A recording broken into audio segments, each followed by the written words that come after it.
Hello दोस्तों, नमस्कार। कैसे हैं आप सब? आई होप कि आप सब अच्छे होंगे और खूब बढ़िया से पढ़ाई वढ़ाई कर रहे होंगे। तो 2 दिन आप लोगों को क्लास नहीं मिली थी, आज मिल रही है क्योंकि तबीयत थोड़ा सा डाउन थी, इसलिए आज क्लास को मिल रही है। तो चलिए आज के सेशन को स्टार्ट करते हैं। आज के सेशन का पहला प्रश्न देखते हैं। आज का प्रश्न होगा प्रयोगवाद पर आधारित। जो भी प्रश्न बनते हैं बिल्कुल टॉपिक वाइज है, तो प्रयोगवाद से बनने वाले सभी प्रश्न आज यहाँ पर देखने को मिलेंगे। तो चलिए स्टार्ट करते हैं। हेडिंग डाल लीजिएगा प्रयोगवाद। प्रयोगवाद पर इसके जनक कौन है, यहाँ से प्रश्न कैसे बनता है, तो पूरा भी एक ही क्लास में आप लोगों को पूरा क्लियर करने को मिलेगा और पूरा अच्छे से देखने को मिलेगा। पूरा पढ़िएगा आप लोग, यहाँ से बहुत सारे आप लोगों को प्रश्न देखने को मिलेंगे परीक्षा में। तो हेडिंग डाल लीजिएगा प्रयोगवाद। प्रयोगवाद में पहला पॉइंट करके लिखिएगा, पूरा पॉइंट वाइज होगा क्योंकि इसमें प्रश्न कैसे बनते हैं तो पूरा टॉपिक भी है और क्या है प्रश्न भी है और कैसे प्रश्न पूछा जाता है ये भी है। तो पूरी वीडियो में आज पूरा बिल्कुल बेसिक से देखने को मिलेगा। तो पहला पॉइंट होगा साम्यवाद व मार्क्सवाद दृष्टि से ओतप्रोत साहित्य धारा प्रगतिवाद के पश्चात हिंदी साहित्य में प्रयोगवाद का उदय हुआ है। कैसे हुआ है? साम्यवाद व मार्क्सवाद दृष्टि से ओतप्रोत साहित्य धारा प्रगतिवाद के पश्चात हिंदी साहित्य में प्रयोगवाद का उदय हुआ है।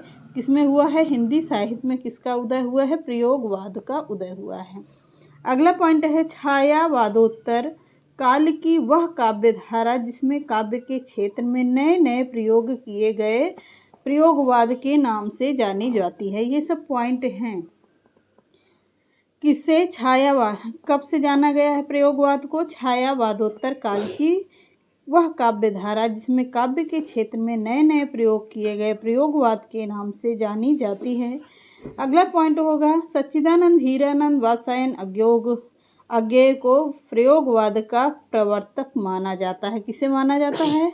अज्ञेय जी को प्रयोगवाद का प्रवर्तक माना जाता है। प्रश्न यही पूछता है कि प्रयोगवाद के प्रवर्तक किसे कहते हैं, तो अज्ञेय जी को कहते हैं। सच्चिदानंद हीरानंद वात्स्यायन अज्ञेय इनका पूरा नाम होगा। अगला प्रश्न है अज्ञेय के संपादक में 1943 ईस्वी में प्रकाशित तार सप्तक से प्रयोगवाद का आरंभ माना जाता है। कब से? 1943 ईस्वी में अज्ञेय जी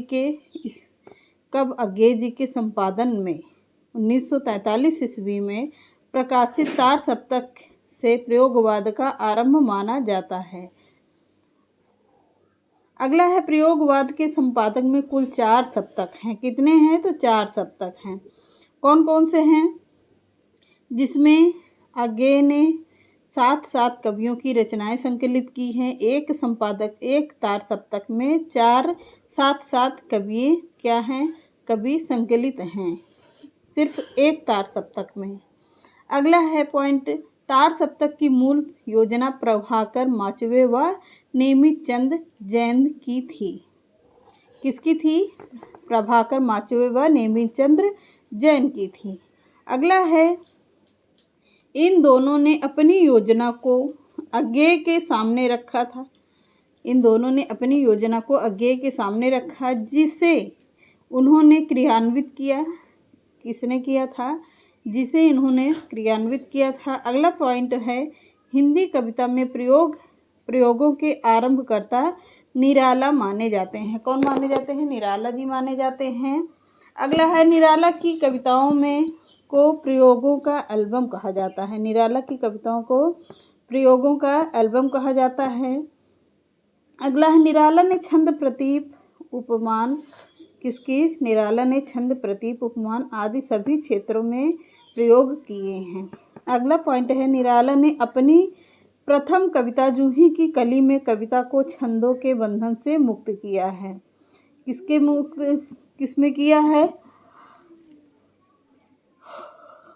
तो जूही की कली में किया है। जूही की कली में छंदों का बंधन से मुक्त कर दिया है, यानी कि छंद जूही की कली में नहीं है। अगला पॉइंट है कुकुरमुत्ता कविता में। कौन सी कविता है? कुकुरमुत्ता कविता में इन्होंने कुकुरमुत्ता गुलाब राय जैसे नए प्रदीप प्रयुक्त किए गए हैं। अगला है राहों के अन्वेषक तार सप्तक कवि संबोधन। राहों के अन्वेषक तार सप्तक हैं। कवि संबोधन प्रयोगवाद का नामकरण करता आचार्य नंद दुलारे वाजपेयी जी को माना जाता है। किसे माना जाता है? आचार्य नंद दुलारे वाजपेयी जी को माना जाता है, जिन्होंने प्रयोगवादी रचनाओं की शीर्षक निबंध लिखा है। अगला पॉइंट देखिएगा। अगला पॉइंट है तार सप्तक की भूमिका में अज्ञे ने लिखा है, सातों कवि एक स्कूल के नहीं हैं। सातों कवि एक स्कूल के नहीं हैं। राही नहीं राहों के अन्वेषी हैं। बहुत ही अच्छा लाइन है ये। तार सप्तक की भूमिका में अज्ञे ने लिखा कि सातों कवि एक स्कूल के नहीं हैं, राही नहीं राहों के अन्वेषी हैं। ये भी पॉइंट ठीक है, पढ़ लीजिएगा। दूसरे तार सप्तक की भूमिका में अज्ञे ने लिखा है कि हमें प्रयोगवादी कहना उतना ही सार्थक है या निरर्थक है जितना कि हमें कवितावादी कहना है।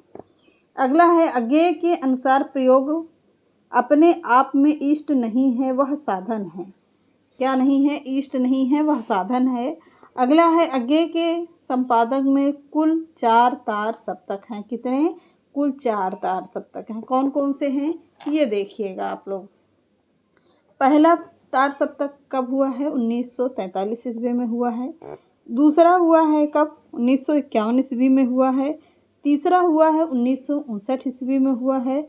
और चौथा हुआ है 1979 ईस्वी में। चारों तार सप्तक हैं इसमें। फिर से देखिएगा। पहला तार सप्तक है 1943 ईस्वी में, दूसरा है 1951 ईस्वी में, तीसरा है 1959 ईस्वी में और चौथा है 1979 ईस्वी में। क्लियर हुआ? ये चारों तार सप्तक हैं। किसके हैं? किसने संपादन किया है इसका? हीरानंद वात्स्यायन अज्ञे ने किया है। अगला है प्रयोगवादी आंदोलन के प्रचार प्रसार हेतु अज्ञे ने 1946 ईस्वी में प्रतीप का प्रकाशन किया है। किसका किया है? प्रतीप का। कब किया है? 1946 ईस्वी में प्रकाशन किया है। अगला प्रयोगवाद के विकसित रूप को नई कविता के नाम से जाना जाता है। प्रयोगवाद के विकसित रूप को नई कविता के नाम से जाना जाता है। अगला है प्रयोगवाद ने दूसरे सप्तक के प्रकाशन के बाद नई कविता का रूप धारण कर लिया। कब किया था? दूसरे सप्तक के बाद नई कविता का रूप धारण कर लिया। अगला पॉइंट है डॉक्टर रामविलास शर्मा ने नामवर सिंह ने नई कविता को प्रयोगवाद का छंद रूप कहा है। क्या कहा है? छंद रूप कहा है। अगला पॉइंट है नई कविता के नामकरण का श्रेय अज्ञे को जाता है। किसको? अज्ञे जी को जाता है। अगला पॉइंट है इन्होंने 1952 में, कब किया था? इन्होंने 1952 में आकाशवाणी पटना से प्रकाशित एक रेडियो वार्ता में नई कविता का नाम प्रयोग किया है। किसमें किया है? आकाशवाणी पटना से। पटना कहाँ है? बिहार में है। कब किया है? 1952 ईस्वी में किया है। किसने किया है? तो हीरानंद वात्स्यायन अज्ञे जी ने किया है। फिर कब किया था? 1952 में किया है। कहाँ से किया है? पटना से किया है। कौन सा समाचार था? आकाशवाणी पटना। क्या था ये? रेडियो वार्ता में था। क्लियर हुआ? आगे बढ़िए। अगला है 1954 में इलाहाबाद से जगदीश गुप्त 1954 ईस्वी में इलाहाबाद से जगदीश गुप्त व रामस्वरूप चतुर्वेदी के संपादन में नई कविता पत्रिका का प्रकाशन आरंभ हुआ था। कब से हुआ था? 1954 ईस्वी में हुआ है। कहाँ से हुआ है? इलाहाबाद से हुआ है। जगदीश गुप्त व रामस्वरूप चतुर्वेदी के संपादन में। किसका हुआ है? तो नई कविता पत्रिका का प्रकाशन आरंभ माना जाता है। अगला है डॉक्टर बच्चन सिंह ने नई कविता को प्रयोगवादी व प्रयोगवाद दो अतिवादी छोरों को मिलाने वाली कविता कहा है। अगला है नई कविता का आरंभ हुआ नामकरण अंग्रेजी के न्यू पोइट्री काव्य आंदोलन की तर्ज पर हुआ है। किसका? नई कविता का। अगला है लघु मानव की प्रतिष्ठा नई कविता की महत्वपूर्ण विशेषताएं हैं। किसकी? लघु मानव की। अगला है नए लघु मानव से तात्पर्य साधनहीन उपेक्षित साधारण व्यक्ति से है। किससे? उपेक्षित साधारण व्यक्ति से होगा। अगला है नई कविता का रूप स्पष्ट करने के लिए निम्न आलोचनात्मक कृतियों का प्रकाशन हुआ है। अगला पॉइंट है नई कविता के प्रतिमान कौन है? लेखक डॉक्टर लक्ष्मीकांत वर्मा हैं। बहुत ही इम्पोर्टेंट पॉइंट है यहाँ से।